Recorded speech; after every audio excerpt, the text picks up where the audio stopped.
Minisita Dr. Jane Acheng agamba nti abo balina okufuna doozi ey'okubiri be bagenda okussibwako essira. People who are due for their second dose can begin to smile because they will be receiving their second dose beginning Monday. Uganda yagema abantu batono nnyo ku abo abalina okugemebwa ekireetawo okwebuuza ddi obukadde 22 obulina okugemebwa lwe buliggwayo.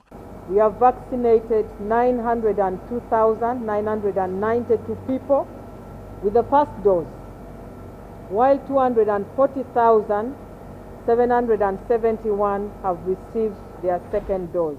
Abakulu mu Minisitule y'ebyobulamu bagenda kusisinkana okusala amagezi ku ngeri eddagala lino gye ligenda okugabanyizibwamu. It is important to identify population groups and geographical regions, and we shall be communicating this accordingly. So the group that will receive the Sinovac vaccine will also be communicated with the course of next week. Kitegeerekese era nga ekitongole ekikola ku by'eddagala ki National Medical Stores bwe kyakafuna okusaba kwa mirundi 11 okuva mu bitongole eby'enjawulo ebyagala okugulira abakozi baabyo eddagala basobola okugemebwa. Zijja kuyita wano zibaterekere bwe banaaba batuuse okugema abantu baabwe abakozi baabwe.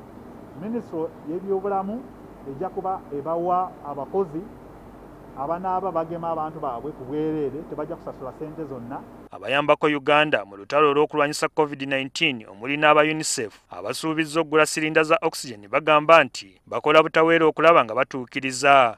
We have completed 600 cylinders. Next week we will have one shipment of 600 oxygen cylinders delivered to NMS. Gavumenti yateekawo omutemwa gwa buwumbi 500 okugula doozi z'eddagala erigema ekirwadde ki COVID-19 obukadde 10 wabula nga kino tekinnasoboka.